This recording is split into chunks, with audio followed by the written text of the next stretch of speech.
Selamat datang di channel YouTube Belajar Matematika bersama Pak Imam. Jangan lupa like, share, and subscribe. Pada pembahasan kita kali ini akan membahas miskonsepsi rumus perbandingan trigonometri sin demi cos sami tan desa. Kita mulai dari perbandingan trigonometri pada segitiga siku-siku.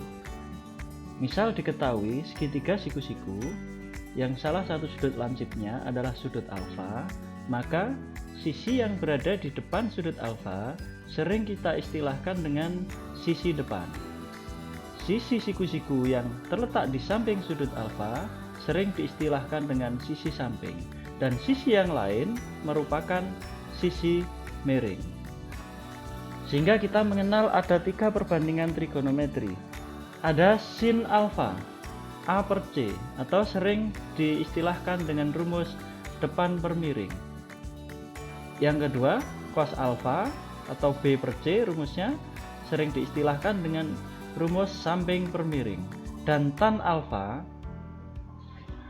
atau A per B dirumuskan dengan depan per samping. Untuk mudah menghafalkan, biasanya digunakan istilah sin demi cos sami tan desa. Rumus ini menjadi pertanyaan, apakah berlaku untuk semua bentuk segitiga?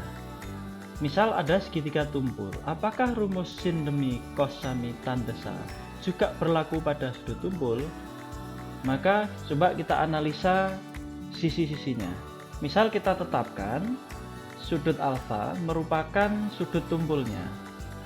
Yang jadi pertanyaan, apakah sisi yang terletak di depan sudut alfa bisa disebut sebagai sisi depan seperti halnya pada segitiga siku-siku, dan sisi yang terletak di samping sudut alfa apakah bisa dikatakan sebagai sisi samping pada segitiga siku-siku, dan sisi yang lain apakah bisa disebut sebagai sisi miring? Tentu jawabannya adalah tidak bisa. Apakah alasannya? Sisi samping pada segitiga siku-siku itu adalah sisi siku-siku yang terletak pada samping sudut alfa. Sedangkan sisi samping yang pada sudut tumpul ini bukan merupakan sisi siku-siku. Begitu juga sisi depan pada siku-siku merupakan sisi siku-siku. Sedangkan sisi depan pada sudut tumpul bukan merupakan sisi siku-siku. Begitu juga sisi miring itu hanya berlaku pada segitiga siku-siku. Sehingga secara otomatis terjadi miskonsepsi bahwa sin demi cos sami tan desa itu hanya bisa untuk menjawab pada segitiga siku-siku. Dia tidak berlaku pada segitiga tumpul atau sudut tumpul. Begitu juga nanti sin demi cos sami tan desa akan terjadi miskonsepsi apabila untuk menjawab nilai trigonometri sudut 0 dan sudut 90. Sehingga rumus sin demi cos sami tan desa terdapat kelemahan, tidak bisa menjawab untuk sudut yang khusus. Sudut 0, 90, kemudian sudut yang berada di atas 90. Sehingga sin demi cos sami tan desa kesimpulannya adalah hanya berlaku pada segitiga siku-siku.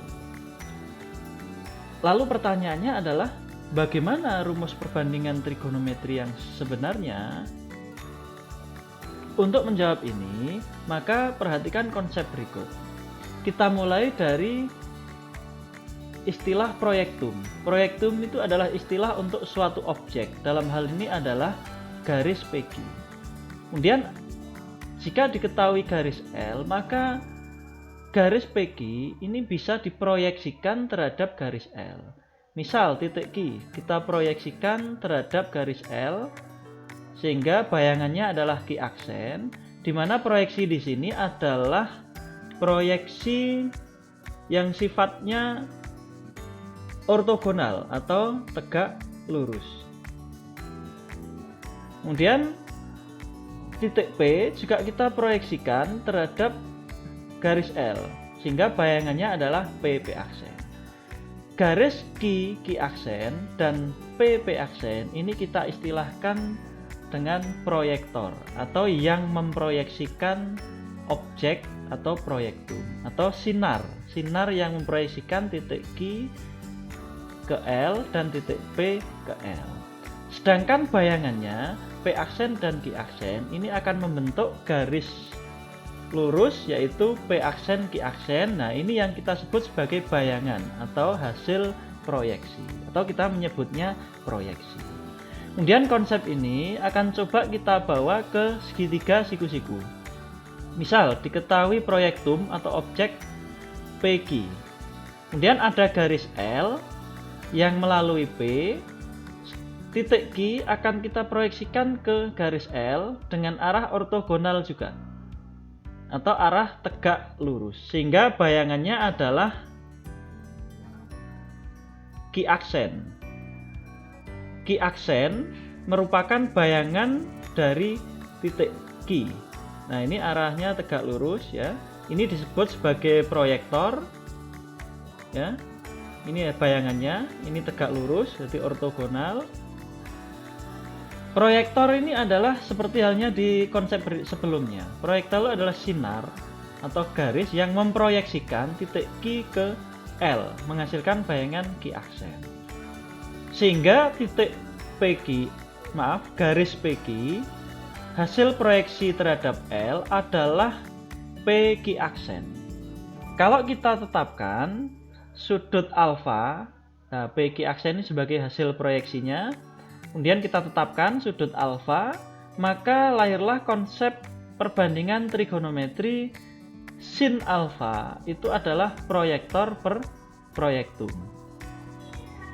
Kemudian cos alfa itu adalah proyeksi per proyektum, dan tan alfa adalah proyektor per proyeksi.